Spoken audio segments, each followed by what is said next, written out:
কমিয়ে আনা হয়েছিল। তো ইতিমধ্যে বাংলাদেশ ব্যাংক কর্তৃক এক সংবাদ বিজ্ঞপ্তিতে জানানো হয়েছে যে বাংলাদেশের সার্বভৌম যে রেটিংটা কমানো হয়েছে এটা অযৌক্তিক এবং অবাস্তব বলেই কিন্তু তারা বলছে। তো চলুন বিস্তারিত বিষয়গুলো আমরা জেনে আসি। ভিডিওটা লাইক করে চ্যানেলে নতুন হলে সাবস্ক্রাইব করে দিতে ভুলবেন না। আর কোন সেই 6টি ব্যাংক, সেই ব্যাংকের নামও জানাবো, আর রেটিংটাকে কেন অস্থিতিশীল বলতেছে মুডিস।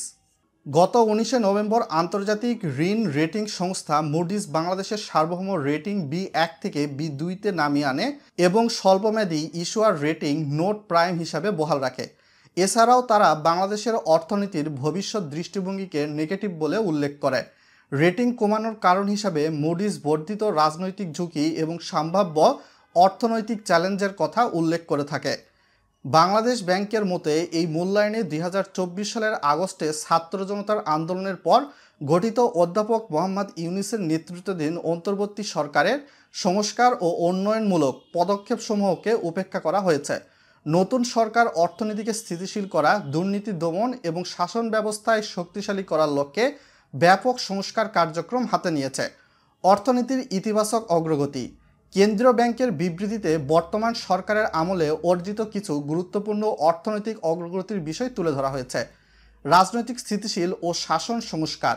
সর্বাত্মক রাজনৈতিক সমর্থনে অন্তর্বর্তী সরকার প্রশাসন আর্থিক খাতে ব্যাপক সংস্কার সাধন করেছে এবং দুর্নীতির বিরুদ্ধে কঠোর অবস্থান নিয়েছে। ব্যাংকিং খাত সংস্কার। ব্যাংকিং খাতের দুর্বলতা ও দুর্নীতি দূর করতে 11টি ব্যাংকের পরিচালনা পর্ষদ পুনর্গঠন করা হয়েছে এবং তদারকি করা হচ্ছে। স্থূল অর্থনৈতিক স্থিতিশীলতা।